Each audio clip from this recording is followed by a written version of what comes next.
മധുരം മധുരം ഹരിനാമം മാമകരസനയിലനു നിമിഷം അലയായി ഉയരുമ്പോൾ ആനന്ദത്തിൻ കുളിർബാഷ്പം.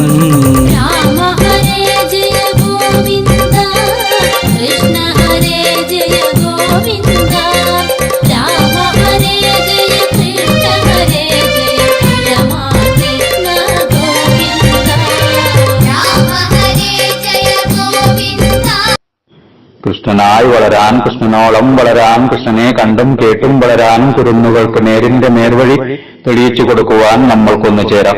ഭക്തജനങ്ങളെ, അമ്പലപ്പുഴ ശ്രീകൃഷ്ണസ്വാമി ക്ഷേത്രസന്നിധിയിൽ ഭാഗവതാചാര്യനും യജ്ഞാചാര്യനുമായ ബ്രഹ്മശ്രീ പെരിഗമന ശ്രീധരൻ നമ്പൂതിരിയുടെ കാർമ്മികത്വത്തിൽ 2024 ഏപ്രിൽ 6 മുതൽ 13 വരെ ശ്രീമദ് ഭാഗവത സപ്താഹ യജ്ഞം നടക്കുകയാണ്. ശ്രീമദ് ഭാഗവതം ശ്രവിക്കുന്നതിനും സപ്താഹയജ്ഞത്തിൽ പങ്കെടുക്കുവാൻ കഴിയുന്നത് ഭക്തവത്സലനായ ശ്രീകൃഷ്ണ ഭഗവാന്റെ അനുഗ്രഹവും മുൻജന്മ പുണ്യവുമാണ്. ആയതിനാൽ എല്ലാ ഭക്തജനങ്ങളെയും പരമപവിത്രമായ അമ്പലപ്പുഴ ശ്രീകൃഷ്ണസ്വാമി ക്ഷേത്ര സന്നിധിയിലേക്ക് ക്ഷണിക്കുന്നു, സ്വാഗതം ചെയ്യുന്നു.